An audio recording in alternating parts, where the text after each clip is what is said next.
is, of course, at the heart of Unitarian Universalism. We are a covenantal faith. We are not dogmatic. We are non-creedal. There is no test of faith, per se. No profession that if you do not believe, you are made a heathen. We're pre-heathened. We're also pre-worthed and dignified inherently. That's an observation. And perhaps a statement of faith as well. And an aspiration. So covenant is at the heart of our faith, the promises that we make to each other on how we're going to exist together in a community, the bond that makes our sticks able to support one another is this covenant. However, that does not get to perhaps a deeper question, which was presented to us ministers during ministry days in the Berry Street lecture at General Assembly a few weeks ago. In the midst of the introspection and the difficult self-analysis via the lens of cultural oppression and racism, where we have been investigating our own culpability and perpetration thereof, in the midst of that work, one of the questions that arose from my colleagues was, why must we exist? We need to return to the question, this fundamental question that will see us through this difficult work. Why must we exist? And you can play around with that a little bit. You can say, and I don't remember how the question actually came off in terms of an inflection, but I played with it, and you could ask the question, why must we exist?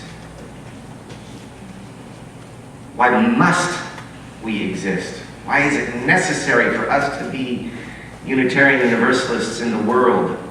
You could also ask the question with a different inflection, why must we exist? What is perhaps unique about Unitarian Universalism? And they're obviously related, and maybe you don't want to extrapolate them from each other, but they do open up slightly different avenues of thought. And so I was thinking about this question again. We've actually thought about this question as a congregation before, back in our old address prior to the move. We considered why it was that we gathered, why it was that we did what we do, or do what we do, because we knew that we were going to go into some choppy waters. And we needed to ground ourselves and remind ourselves, and this is a perhaps timely question that comes from the broader tradition, but certainly applies to this congregation specifically, even now as we are probably enduring some of the most roiled waters, and we're doing fine, by the way. Perhaps it's because we've thought about this question. But as I thought about it anew, and maybe it's because it's summer and it's 100 and whatever outside, but the answer wasn't charging to the front of my mind. And so I decided to cheat. I decided to go on Facebook and ask my colleagues. I said, colleagues, this question was presented to us at Berry Street. Why must we exist? Have you had any further conversations with each other or further thoughts on the matter? And a lot of people liked that question. Got a lot of likes on the question. It's not summer only in Arizona, evidently, because nobody responded. But you all are a captive audience. And we are a congregational polity tradition. That means that you all have the authority, and I imagine that means that you all must have some ideas. And so, I have a microphone, and I would like to hear what you think. Now, I want you to think on two different levels, and then I'll ask the question twice. I'm going to introduce the two levels first. I want to know what some of you all think about why we must exist, and I want you to think about that in the most grandiose, the biggest terms possible. Why must Unitarian Universalism exist? So you're thinking globally, theologically. And then I want you to think, why must Unitarian Universalism exist on the most personal level that you can? So two different levels. Why must we exist? On the largest level, I'm going to go Bob and then Kathy. And then I'll come back for the personal level. So right now, for the first couple of answers, this is the macro. Well, I would say we're needed because there are so many people who feel they do not fit into what other religious institutions require of them, and yet they feel the need for a place to meet with other people who feel the same way. Yes, that's good. Kathy. Can you have a second, Kathy? Kathy. Yes. Over my long experience of dealing with religion, it occurs to me that even the largest religious groups are a social construct that people adhere to. But the religious impulse in the human spirit is profoundly individual and does not come out of an individual social construct. So Unitarianism is the only social institution I know that validates this profoundly personal impulse.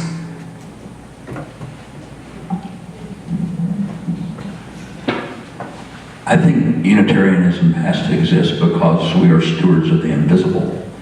What I mean by that is that each person, each group has to have a purpose. And the purpose can be both collective and personal. And in the way that I see the world, the purpose of Unitarians is to be the stewards of the invisible. And what I mean by that is love, compassion, kindness, social justice, etc. There are lots of people that have the purpose to build bridges, do brain surgery, etc., etc. But one of the things that's missing so badly in this world is the need for the stewards of the invisible.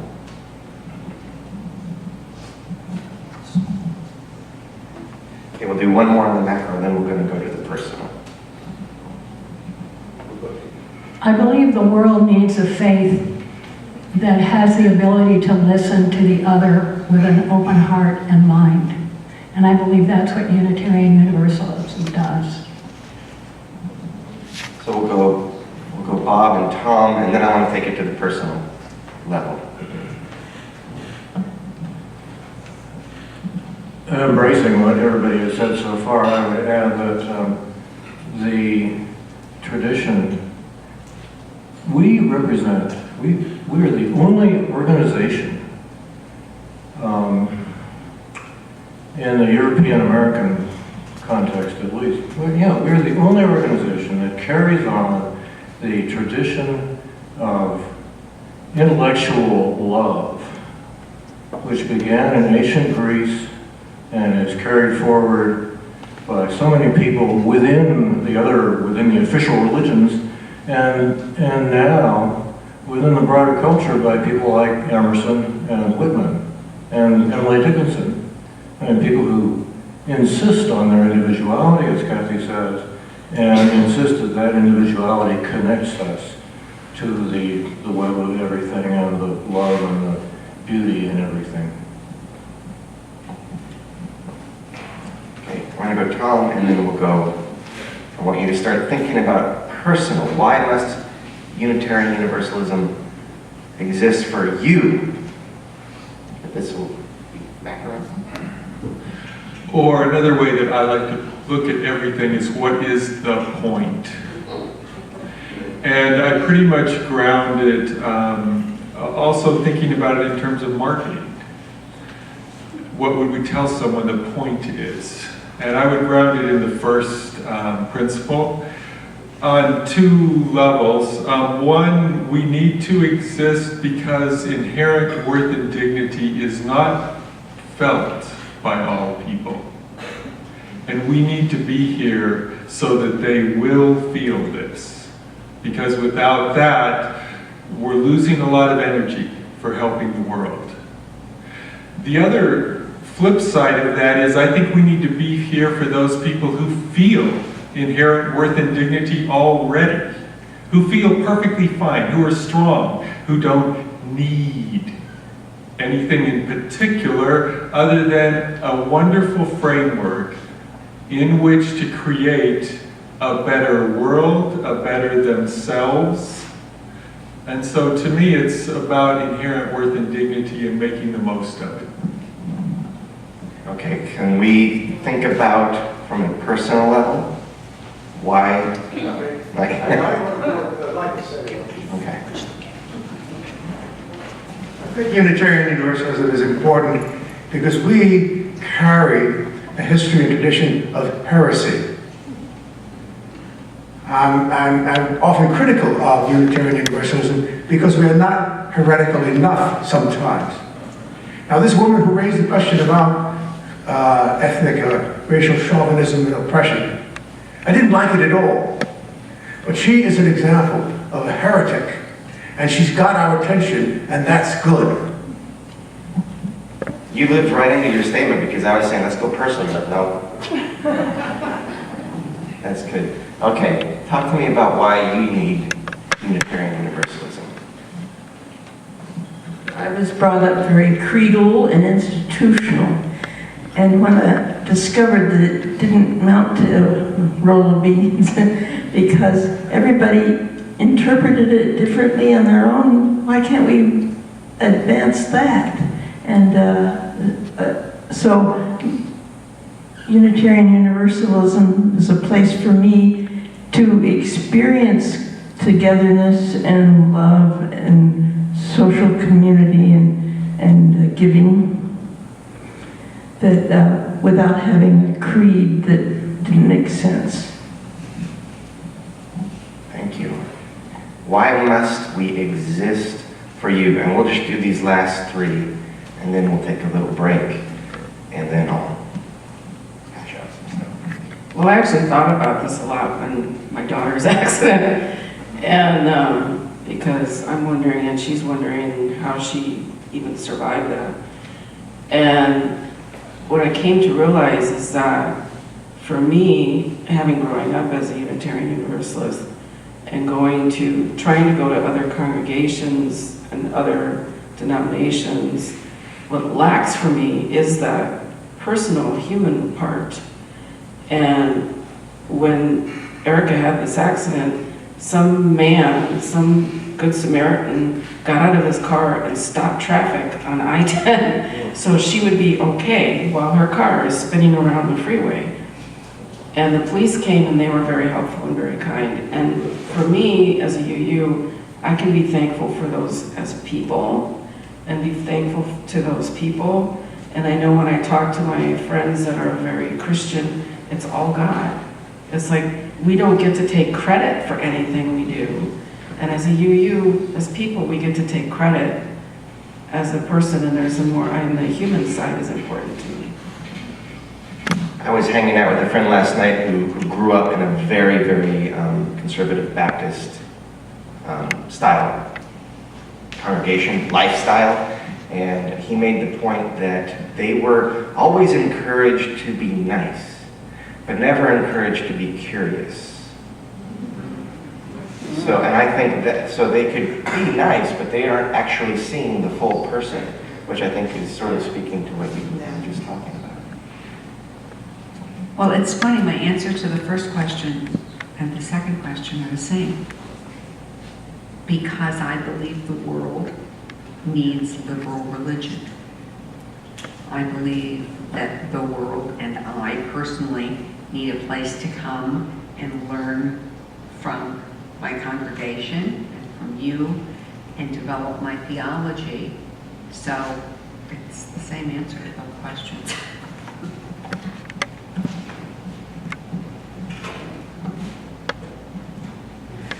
I like questions better than answers.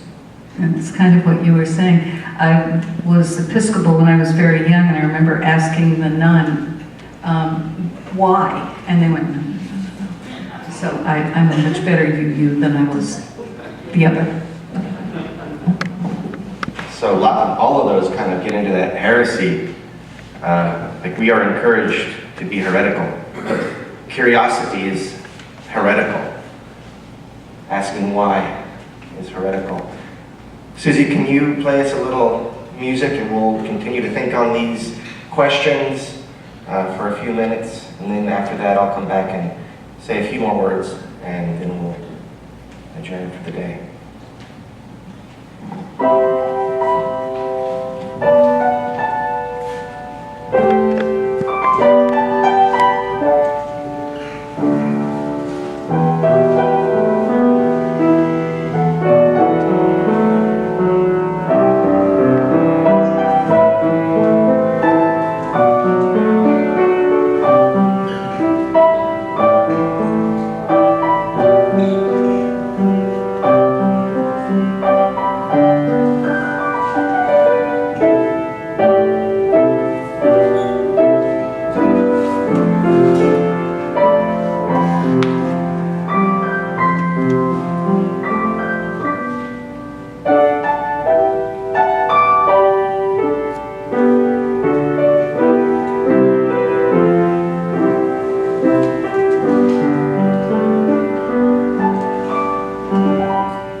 First of all, thank you to all of those who played that with me. And I encourage you to share more of your answers, more of your thoughts about this over whenever. I mean, it's an important and ongoing and possibly evolving answer. The question will never go away. And it's something that is, I think, a good thing to share with one another. What we spoke about when we reflected on this some months ago, I came up with a number of conclusions, or at least suggestions to this question of why do we gather, which is somewhat like what's the point, or why must we exist? And so I'll just recap those really quickly. They're not, in the end, my personal answer, I've discovered. So we come here to practice extricating ourselves from the dominant cultural mindset, consumerism, and inherited systems of oppression. We come here to extricate ourselves from that mindset, from those mindsets that oppress our days and tells us we are only worth anything if we are useful. Here you are worth something before you are useful and beyond your use. We also come together to find power in the corporate practice of our faith, to embrace our inherent worth and dignity and our interconnection and proclaim it with one another.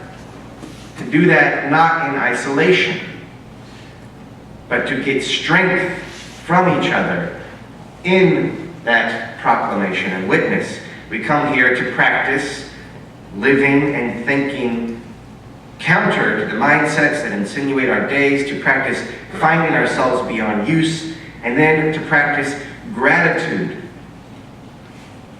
together, to be reminded of the grace in our lives, of the good company that we keep, to be reminded of the aspirations of our hearts and minds, and then to be grateful to them so that when we leave this place, we leave with a sense of gratitude and can treat the world with a graciousness that recognizes the beauty all around us, all the time.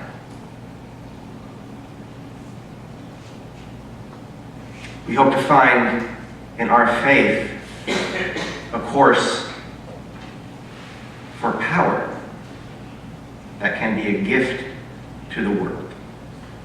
So those are some of the things that we sort of thought about a few months ago, and I think they still, by and large, stand.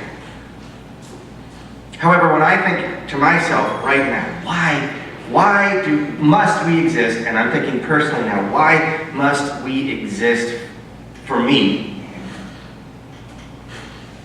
And some of you said this in so many words. This is the only place that I can do this. This is the only place where I can do this.